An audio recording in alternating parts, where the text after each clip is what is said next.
Bonjour, bienvenue sur Cocotte TV pour une nouvelle vidéo de présentation. Aujourd'hui, nous allons parler support pour carte graphique. C'est un accessoire qui est plutôt indispensable selon les cartes graphiques qu'on achète actuellement. C'est gros, c'est lourd, on veut protéger son port PCI Express ou tout simplement on a tendance à déplacer son ordinateur. Pourquoi ne pas passer? Et nous allons découvrir ce modèle. Alors, il n'est pas tout jeune, c'est le Deepcool GH01 version ARGB avec des diodes. Tout de suite, on regarde ça à côté.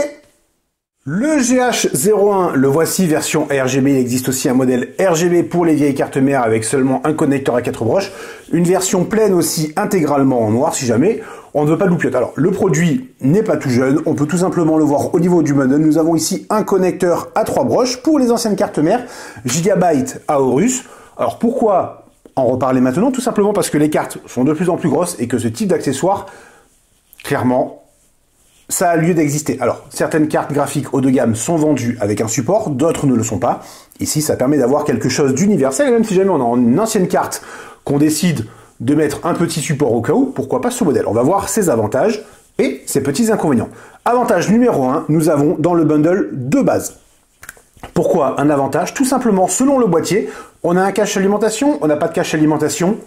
On choisit en fonction et on peut ajuster la hauteur de 154 mm pour cette version à 255 mm au maximum pour celui de droite. Le petit regret, c'est en plastique. Alors, c'est solide, il n'y a pas de problème. Mais dessous, c'est simplement une bande 3M auto-adhésive. On aurait préféré une petite partie magnétique afin de pouvoir le repositionner si besoin beaucoup plus facilement. Ensuite, au niveau de la construction, par contre, la partie supérieure est entièrement en métal, c'est solide, il n'y a rien à redire. Et nous avons ici notre éclairage RGB avec 9 diodes qui sont installées sur l'arrière ici. Alors, petit inconvénient, elles sont sur le côté avec la partie en plastique qui va faire la diffusion.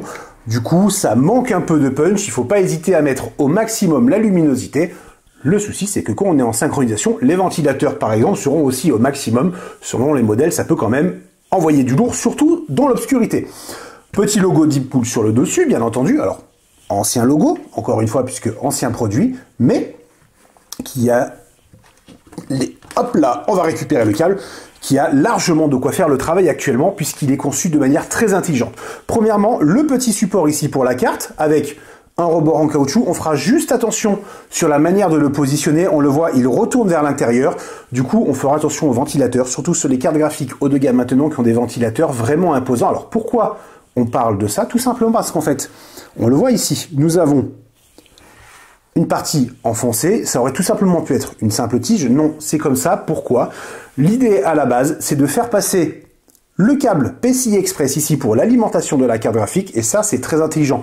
En fait, ce cache va se mettre directement devant le connecteur, on le met sur la carte graphique, ensuite on place ceci, comme ça il n'y a pas de problème d'installation, et c'est vraiment, vraiment bien. Sur les cartes graphiques actuelles, quand même, bon, maintenant, on est plus sur du 3, sur du haut de gamme, du coup, ça ne fonctionne plus, mais sur une carte avec un ou deux connecteurs, ça fonctionne très bien et l'idée est très très intelligente. Ensuite, on revient sur ce petit support. On le voit, nous avons un système de crémaillère ici avec énormément de points d'ancrage. On peut vraiment ajuster la hauteur, mais surtout, hop, on va enlever la petite vis à main pour récupérer le support afin de voir la dernière petite ingéniosité. On va laisser tomber la vis. Nous avons ici deux emplacements pour la vis.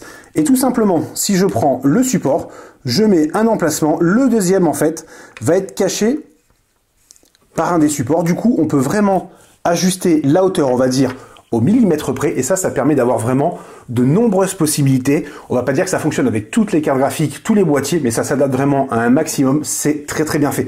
Bref, pour un produit qui se négocie entre 20 €, 30 €, si on arrive à le trouver, on le répète, c'est un modèle maintenant qui est un peu ancien, c'est vraiment le bon plan si jamais on veut mettre un petit support sous la carte graphique. C'est tout pour cette petite vidéo. Je vous souhaite à tous une très bonne journée.